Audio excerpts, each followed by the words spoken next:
Good morning. Hubby here with just about anything garage, and I wanted to do an update on the C30 project for you. We had done the primary updates, you know, all that, and we were getting ready to get it to move out. And if you recall, we were doing brakes, and so I ordered some parts for the front, basically wheel cylinders, because they were all seized up. And of course I ordered the wrong wheel cylinders, and they sent me rear wheel cylinders. If you recall, what we're going to do is disconnect and just get the fronts going, because all we need to do is just be able to stop, because we got to move it around the yard as we're trying to get the projects going here.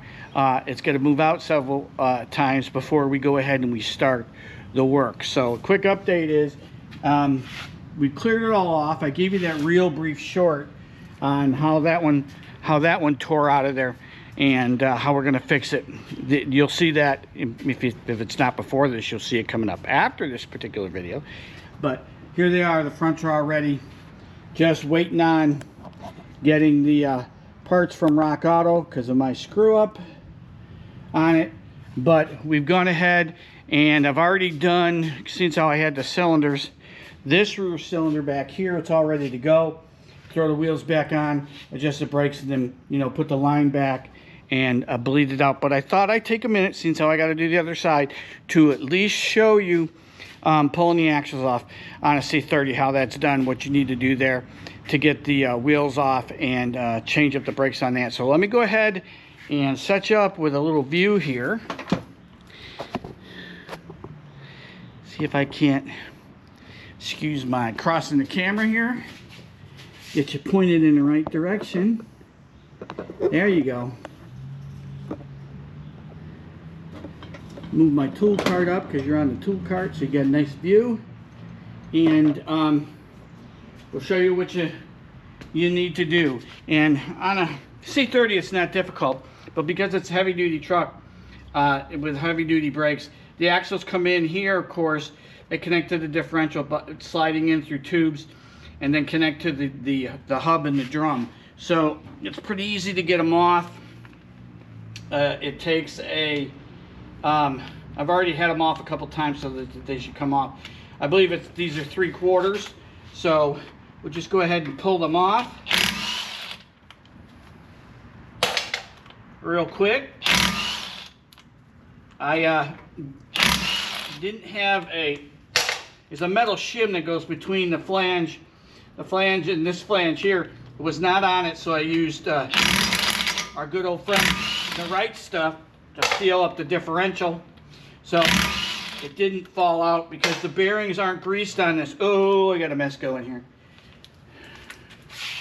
Let's go ahead and throw a towel down for now so it doesn't make a huge mess everywhere. And let me go get my bucket real quick to catch that grease coming out, that oil.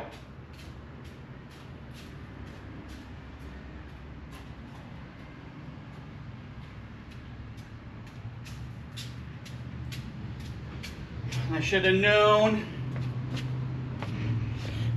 what's going on here. Makes a big mess if you don't, and this is nasty, nasty oil.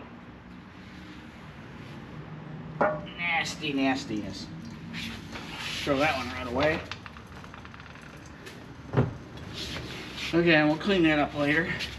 Let's finish popping these out.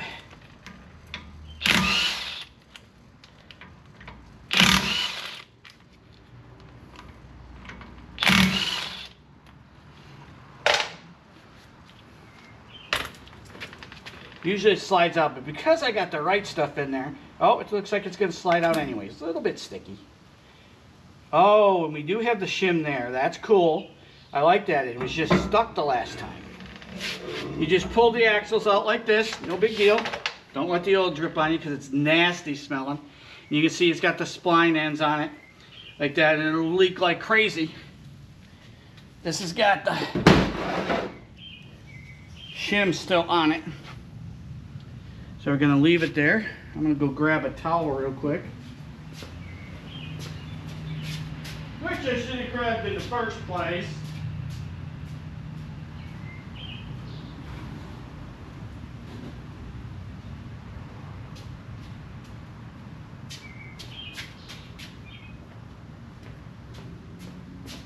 All right, we're back. And if you recall, we weren't going to do this to the rear brakes because we know that we have leaking cylinders, but since how I ordered and received the rear cylinders, right, we might as well go ahead and replace them. It's just like any other standard job that you would do, because got little plugs here. Pull that off. Once you get it off for that. Okay, so now what it's got here is, let me pick you up and show you. Here is that it's got the hollow axle where the tube goes through, and it's got keeper nuts. It's got the nut. It's got a splayed with little tabs on it to keep the nut from turning. It's got another nut, and then it has a pressure washer for the axles. Now you don't have to have the special tool for this. I do have it, but you can get them off generally with a screwdriver by tapping them, or with a punch or something and just turning them out. They come out pretty easy. Now these were set that way because I didn't have the tool at that point, but we'll go ahead and we'll use the tool. Let me make sure that you're looking at it. Let me set this up here. I'm gonna get behind the lens.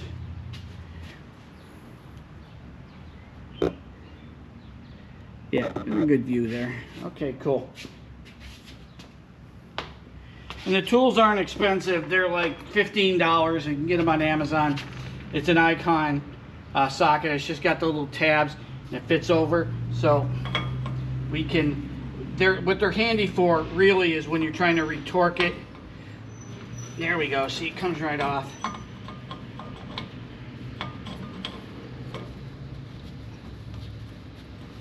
Because it needs 100 foot-pounds of torque when you redo the bearings. Obviously, I didn't do that on these because we're not going to be driving it on the road. We're just going to be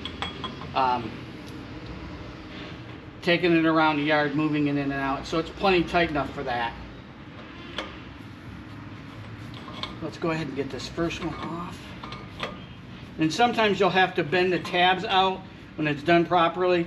I knew this was going to come apart again, so I didn't put the tab on it. So a little circular ring like that.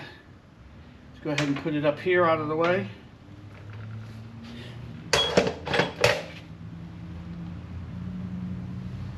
Then use a pair of pliers, or you can use a screwdriver. Just going to wiggle this out. It's got a tab on it right here. So if you pull by the tab, and those rings are there just to stop the nuts from turning once you take care of that. Okay, and then we got the back.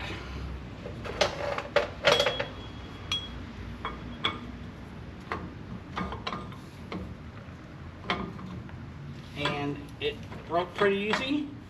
Now, it sometimes can be hard to get them to seat and not come out because you don't have a lot on the tangs to get it in there. But if you keep your breaker bar, or you keep your socket, whatever you're using, flat up against it and don't tilt it at an angle, it works pretty well. It works pretty quickly. So no big deal. The only difference between this and like you might do on car brakes is they're just a little bit bigger. They're just a little bit heavier duty than a regular car brakes. But other than that, it works the same way. I mean, it's got drum brakes. I'll show you here in a minute. So do that. Now I'll pull on the drum a little bit. See if we can't get that washer out of there.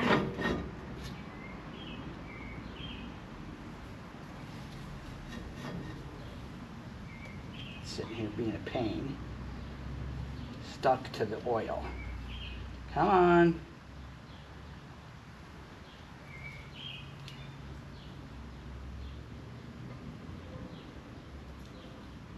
Oh, what? That one didn't have a washer. It pulled the race off. Looks like it pulled the race on me. Oh, let's go ahead and pull this out. This will make a mess on the floor because there's oil that's been leaking on it. And that didn't have a pressure washer, or it came off with the back nut. But that's the front bearing on that. It should have a flat washer on it. So I'm not sure what happened there, but it's effectively okay. Let's see if it came off with the... Nope, it didn't. Looks like it's missing it, which is bad news. We'll have to get one of those. Anyways, it's a messy job. It's gonna make a mess no matter what you do. But after that, you're down to pretty much, let me pull these gloves off.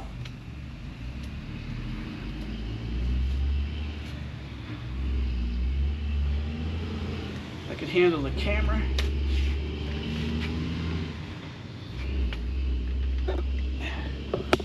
All right, go in here. Pretty much normal brakes that you've seen. Plenty of beef on these drums to leave them in there. To do that, we'll pull the spring. The way I'm going to do this is, since how these are all set up and I already know the stars work on it, we'll loosen the star up just a little bit on the bottom, and then we'll just pull off the keepers on the side, which are, you do your standard twist and turns on those. We'll pull the springs, pull the keepers, just take the whole brake off as a set. We'll go ahead and we'll pull this out, 2 bolts in the back that we do that with. Clean everything up, we'll put the new one on, put everything back together, and everything will be kosher with that. So what I'll do is I'll go away, I'll do that, and then I'll go ahead and I will show you guys the results of that after we clean up, because you've probably seen 100,000 brake jobs. You don't need to see that action, in my opinion, because it'll be boring. So we'll be back and show you the outcome of that in just a little bit. So you just hang tight. Okay, so there you go, all back together. As you can see, brand new cylinder in place. Once we got the one out by heating it and getting the bolts, we just put it in and screwed the bolts back in. We just made sure that they were clean so they thread easy, which they did. And then we just put it right back on. We put the pins back in it, as you can see right there. And then we just put the springs over using pretty much standard brake technique. So these back brakes are all set and ready to go. All we got to do is put the hub back in place. And I'll do that in just a little bit. It didn't have the flash water washer to push up against the thrush portion of that front bearing, so I'm going to go ahead and get one of those and put that in place to make sure everything is kosher on the rear. And then we'll just go ahead and we'll wrap it up, and this will be ready to go to be bled.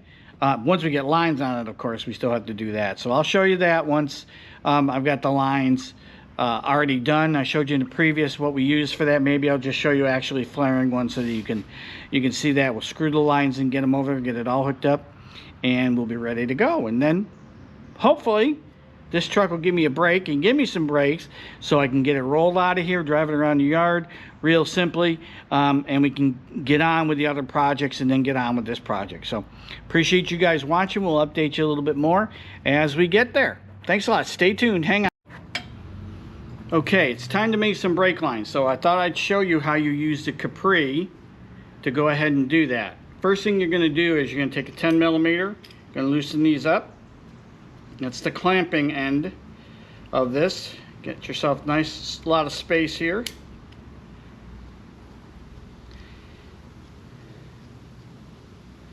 So it'll pull out.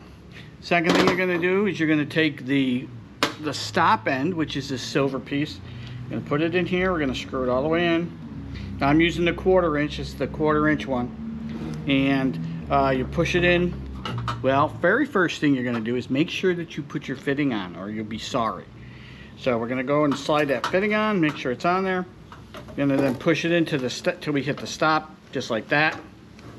Now I've already pre-bent this line. I've been underneath the truck and got it all set.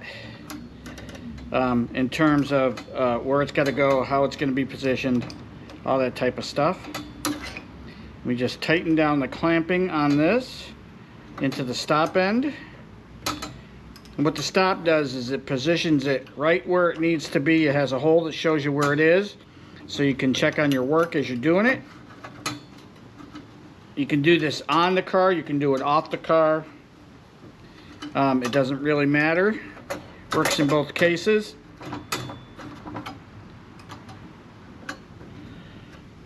Get this all tightened up.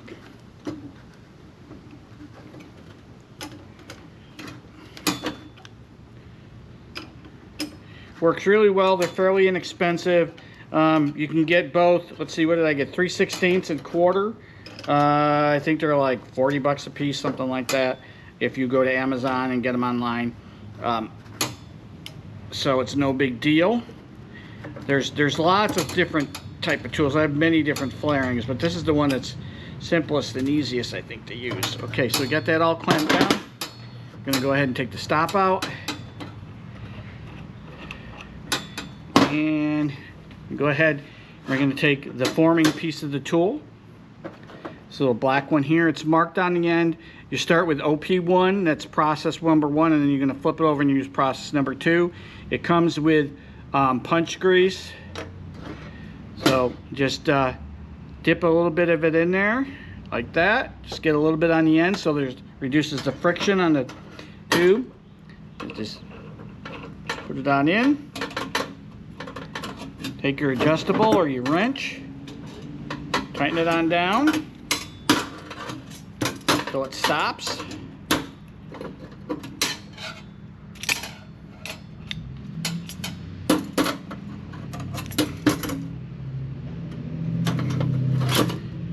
And it'll get tough. The second step will get easier because what you're doing is you're doing the base flare with this one. So it's doing most of the bending right there. With the flaring of the tube with that piece. Okay, then that's stopped. Back it out. And it'll back out nice and easy once you got it. Like that. Take and dip the other end in the punch grease. You flip it around, screw it on in there. This will do your bubble flare, give you your double flare. And what a double flare does is it acts kind of like a spring washer. When you put a screw in, it gives you pressure back, it pushes back. Instead of clamping the flare between the fitting and the inverted flare on the inside of whatever you're connecting to, just puts a little bump in a little bubble, and it acts like a spring washer, so it keeps pressure on it and unwinds later. You get a double tight seal on it. All right, if you've done that, your process is done. Just take your 10 millimeter and loosen up your clamp on it.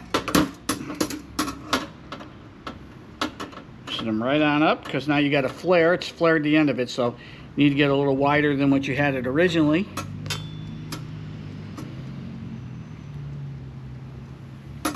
To get it on out of there.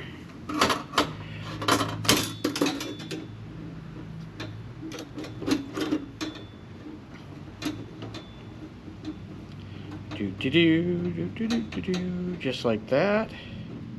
As soon as we get it wide enough here, we'll pull it out. We'll show you the flare.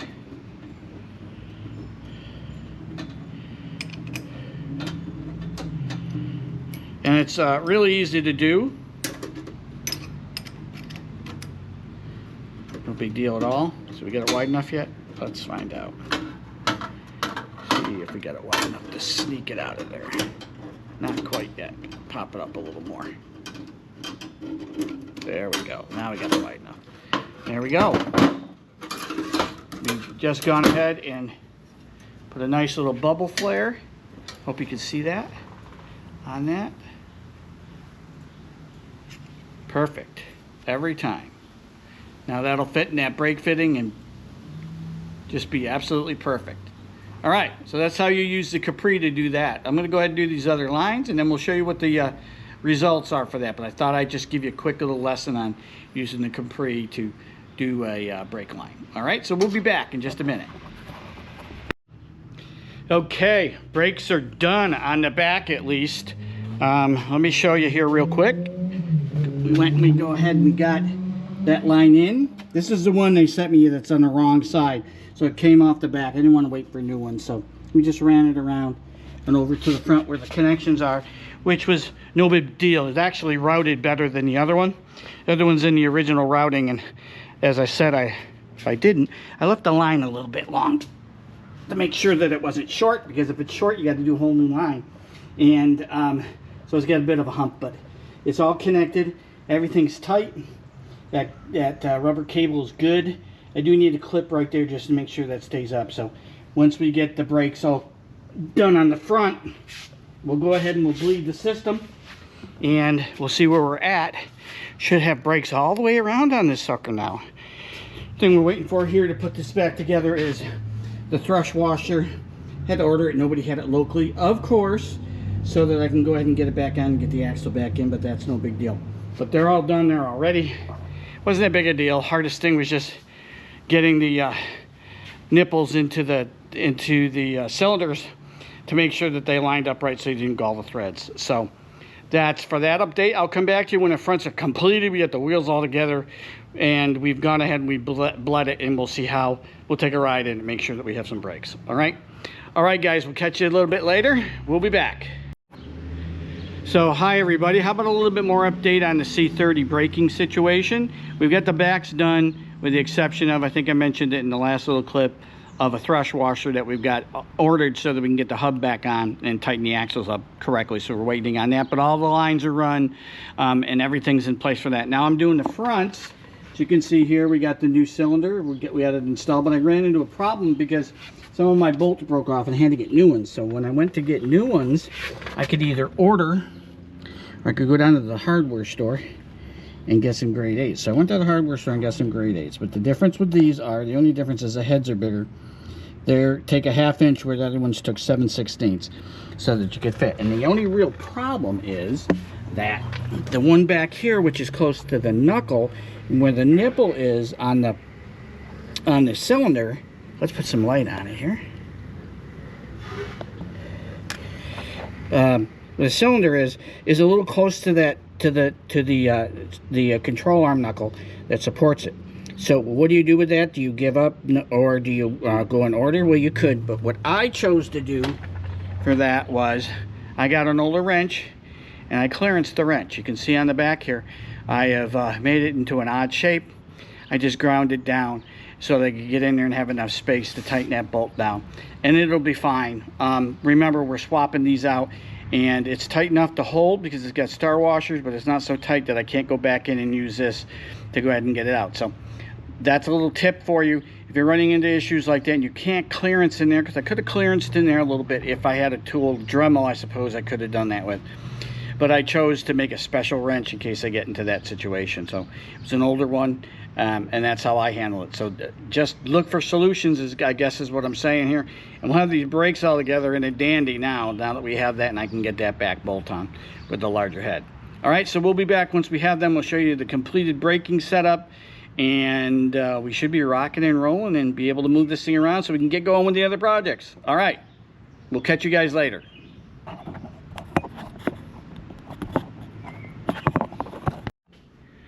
All right, so we're back with the quick updates on the brakes for the C30, obviously, and we got them all done. All the cylinders are in, all the brake lines are in. We got fresh new brake lines. I don't know if you let me turn the light on for you.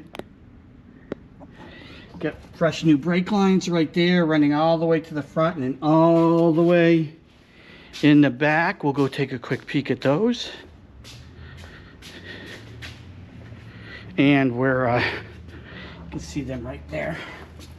All new, pump to the back, pump to the front. Got all new brake cylinders on it. You've seen those before, but we'll go ahead and we'll show them to you again. Right here on all the wheels, they got new cylinders.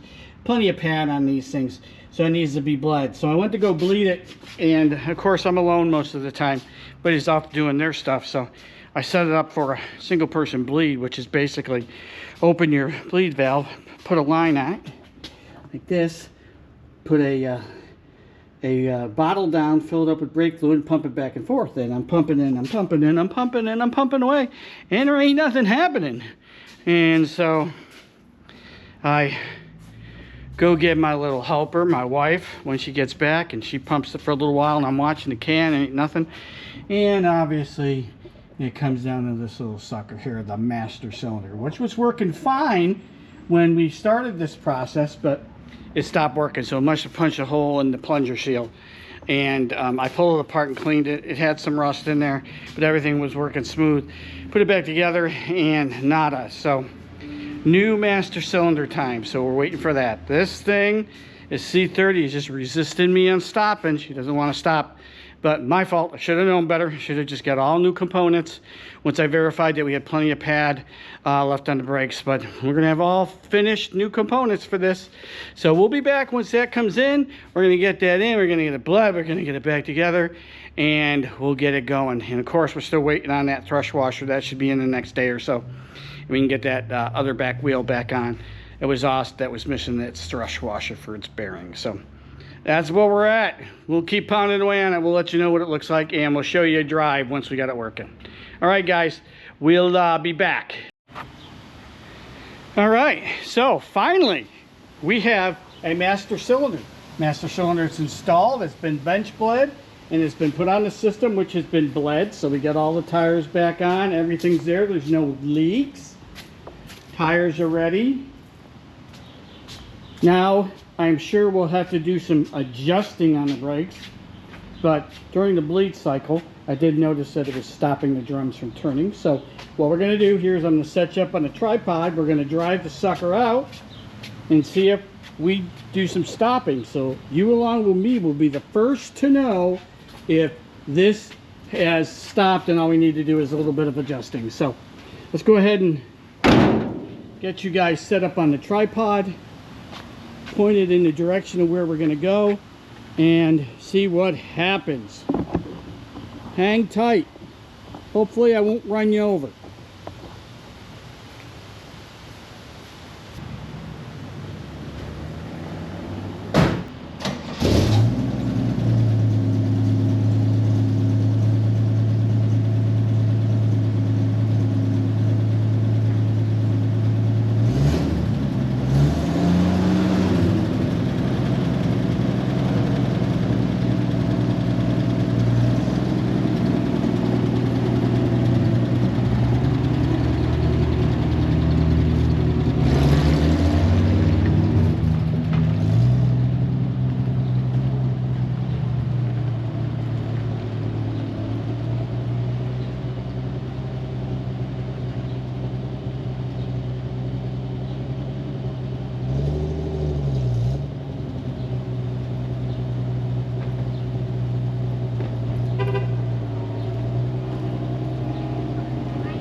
Success. We have got good brakes on that truck. We can drive that anywhere around now, and not worry about crashing into things. So finally that was done.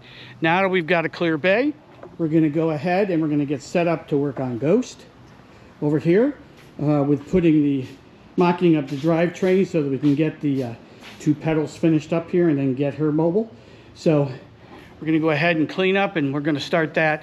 That'll do it for the updates on the C30. I'll bring you back in when we go to work on her again, which shouldn't be too long. We're going to do simultaneous with the other ones. So you guys just hang in there, and we'll see you. Appreciate you watching. If you do all that jazz for me, I would appreciate it. And we'll be back with some more in just a little bit. Thanks a lot. Have a great one.